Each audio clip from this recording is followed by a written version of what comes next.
नाज़रीन, सर्दी है, इसमें कोई शक नहीं है, और सर्दी आज पहली बार नहीं है। इससे पहले भी जो विंटर्स गुजरे हैं तब भी ये नवंबर, दिसंबर, जनवरी, फरवरी के महीनों में ये सर्दियां होती थी, लेकिन तब बिजली भी होती थी। लेकिन इस बार बिजली की काफ़ी कटौती पाई जा रही है। ये हम नहीं कहते हैं, ये पब्लिक कहते हैं, ये जम्मू कश्मीर की मुख्तलिफ पॉलिटिकल पार्टीज भी कहती हैं कि जितना आज बिजली का बुरा हाल है इतना कभी नहीं था।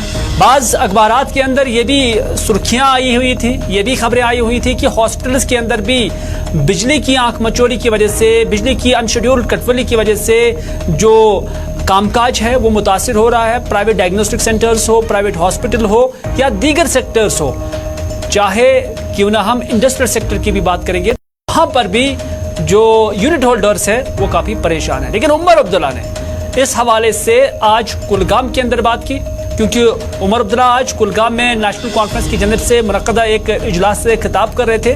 और बाद में जब उमर अब्दुल्ला ने मीडिया के नुमाइंदों से बात की तो उन्होंने कहा कि इससे पहले भी जब हम भी हुकूमत में रहे हैं तो इतना बिजली का बुरा हाल नहीं होता था।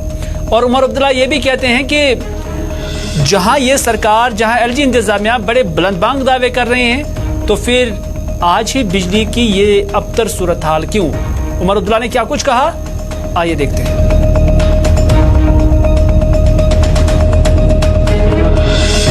क्या वजह है कि यहाँ के बिजली के निजाम को ठीक नहीं किया जा सकता?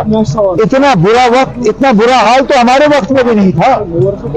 और आज तो ये कहते हैं कि पैसों से ये माला माल है, तो ये और बिजली का इंतजाम क्यों नहीं करते? आखिरकार ये क्या है कि 10-10, 12-12, 14-14 घंटे का कट जो है लोगों को बर्दाश्त करना पड़ रहा है।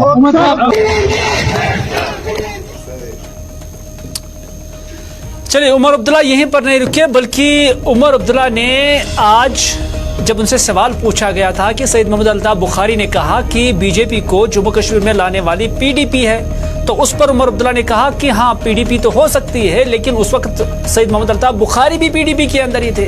तो जहाँ एक उंगली आप पीडीपी की तरफ करते हैं तो वहाँ 3 उंगलियां आपके खिलाफ ही जाते हैं। उन्होंने 370 के हवाले से जो मुमकिन डिसीजन आने वाला है उस हवाले से भी उन्होंने बात की है, और उन्होंने उमर अब्दुल्ला ने यह भी उम्मीद जाहिर की है कि उस फैसले के साथ साथ जम्मू कश्मीर के अंदर इलेक्शनों के हवाले से भी कोई बात होगी। और भी उन्होंने क्या कुछ कहा, उन्हीं की जुबानी सुनते हैं।